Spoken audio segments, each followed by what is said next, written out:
Now in the second part of this lesson, we'll be looking at the ripple of power of Roger Federer, and we're back here in our normal domain on the tennis court.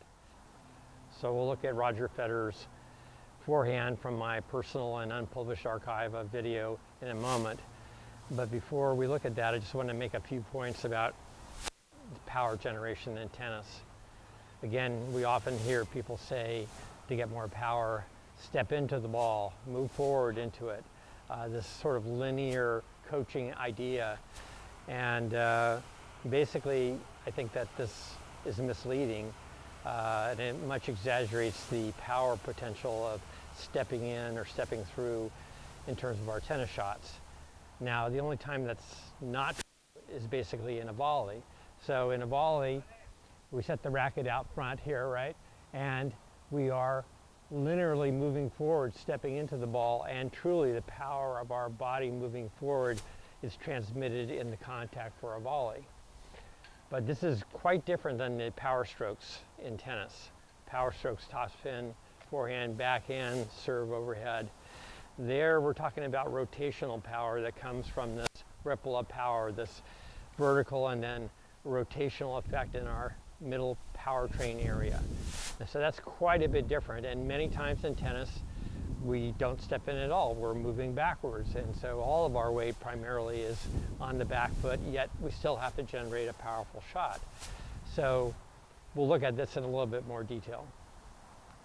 Now in basketball and in tennis there is such a thing, of course, as stepping in. We do step in in tennis to anchor our left side so that our right rotational movement can take place effectively and we can have a leverage point of contact. Talk about in basketball how the shooter stepped into his shot. Again, this is more about anchoring the body for this ripple of power than it is about moving our weight forward in a linear fashion towards the ball or the basket.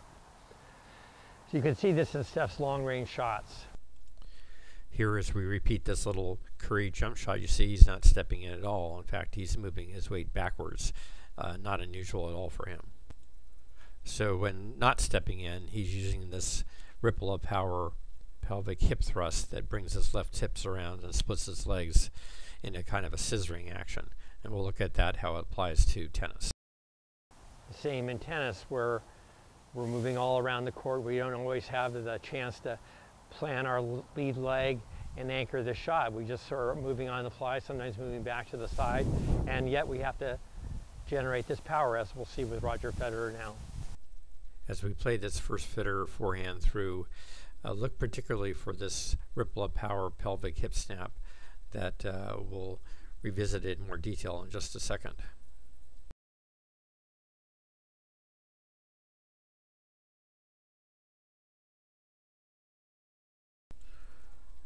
As you can see, Federer is not stepping in, but planting his lead leg and anchoring his left side so his hitting side can come through.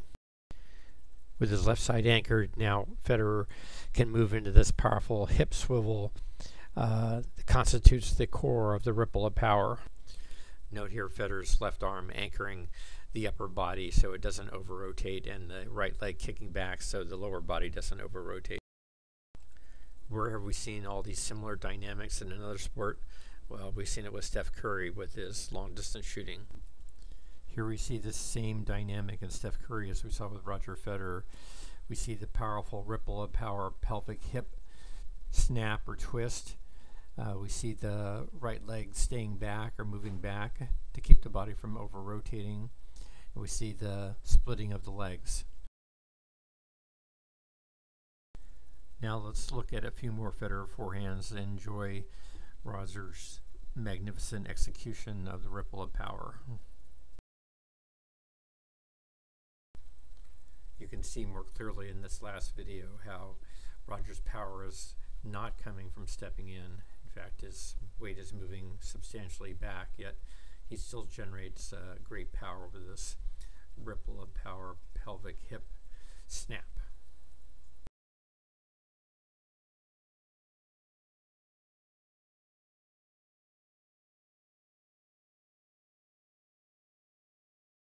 So to highlight a few things in Roger Federer's ripple of power, let's just go over this very slowly. So we see a turn initial turn of the shoulders and the racket usually still facing forward, and we see the weight shifted to this back leg. Here we segue back to Roger Federer to see how he does this. So just as in basketball, where the player's knees are bent, similar to this, but we still see a little bit of an extra little hop, little jump, little down and up action to get more energy going in a vertical manner. We see the same exact thing in tennis, where the player is initially turned, but then as they start to move into the slot position and ready to explode, we see a little bit of a hip flexion here, downturn. So this is done for the same reason as the basketball, so that we can drive up in a much more dynamic fashion.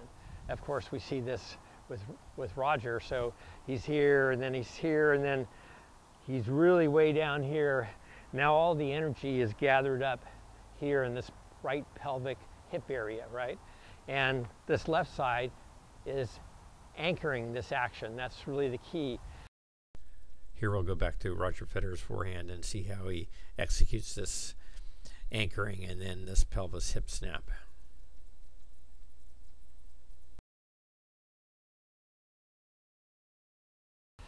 What we see with most juniors and beginning players is an understanding of the swing pretty much straight back, and then a rotational movement, very slow through the point of contact. Not only is it slow, it doesn't impart the right plane and trajectory for the swing path, doesn't impart the right spin on the ball. So again, this is more than about power generation. It's about how, at the end of the day, our racket contacts the ball and how we express ourselves with our hands. Before I give you a few quick tips on how to strengthen this ripple of power in your tennis game and then how to practice it, I just want to say a few general comments about tennis reach and what we're trying to do.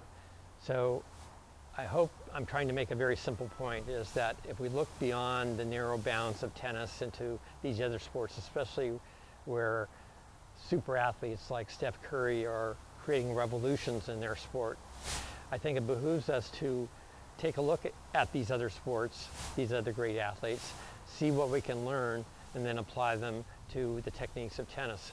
That's what Tennis Reach is all about.